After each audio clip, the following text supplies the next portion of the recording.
In this video, I'm going to show everybody how to use our washer and dryers. I'm going to start off with explaining how to use our washers, and then the next part will be how to use the washers, and then I'll go into explaining how to do parvo laundry, surgical laundry, hyperbaric laundry, lepto laundry, all of that fun stuff. So to start, the washers, or the dryers, sorry.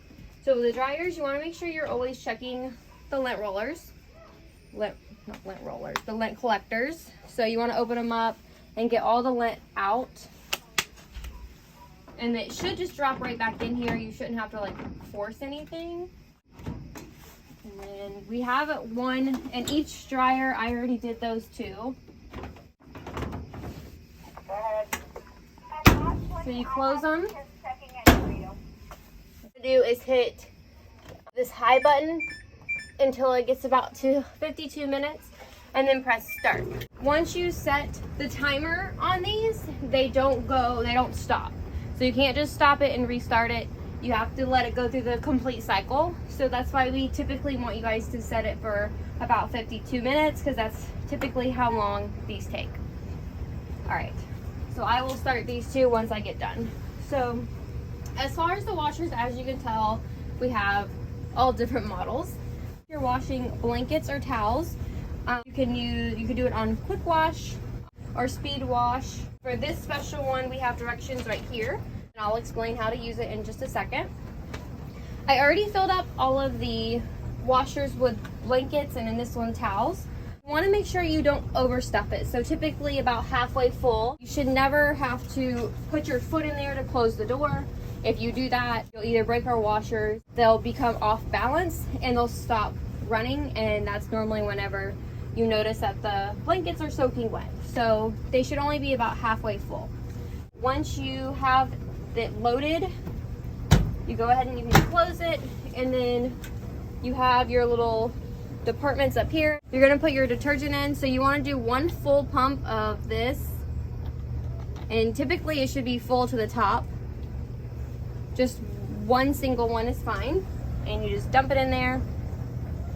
And then with your bleach, yes, everything gets bleach except for surgical towels and hyperbaric towels. Pour that to the max line, okay? And then close it. It's already on, and you just hold this button down until you hear it click, okay? And I'm good. All right, for this one.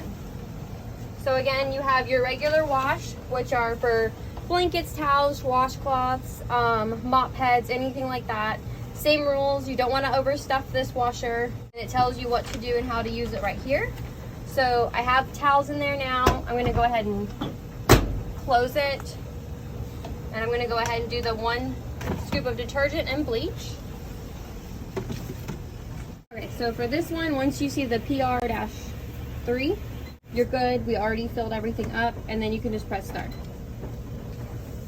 And it does its thing. These are our hyperbaric towels. They sometimes do change colors. They can, right now it looks like we got like a black color.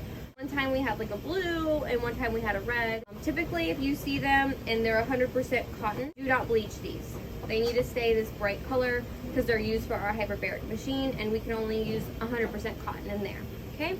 If you see, so that's the hyperbaric stuff. If you see any surgical laundry, which this is a towel, and we also have gowns, if you see those, you are supposed to wash them on like a sanitary rinse, or if you're dealing with this washer, you want to use the Parvo cycle, because you just want to make sure you get it really clean. You don't have to use bleach, it's just detergent and then a special cycle. So that's surgical stuff, hyperbaric stuff. If you're dealing with any lepto patients, parvo patients, maybe a pet that has an upper respiratory infection or something, or a virus, you always want to make sure you sanitize the laundry. So you always use like normally what you would use for a parvo patient. Bleach is okay with all of that. Again, the only thing you don't want to use bleach with is hyperbaric and surgical. The one thing that I forgot to add with doing laundry is you want to make sure blankets go with blankets, towels go with towels. Mop heads can be thrown in either by themselves, or you can throw them in with towels if you want. It's really, really important to shake things out and wear gloves. I also forgot to mention that. A lot of times people can wrap cat litter into the blanket. There can be vomit, feces, body parts. So I really recommend wearing gloves, and I recommend slowly shaking things out. That is so vitally important that we shake things out. Besides finding all the gross stuff, we have actually found live pets in the blankets as well. So that's part of the reason why you want to go slow with shaking out blankets, but you also want to go slow so like poop doesn't go flying across the room. That would be my other few recommendations that I have when you're doing laundry. Let me know if you have any questions.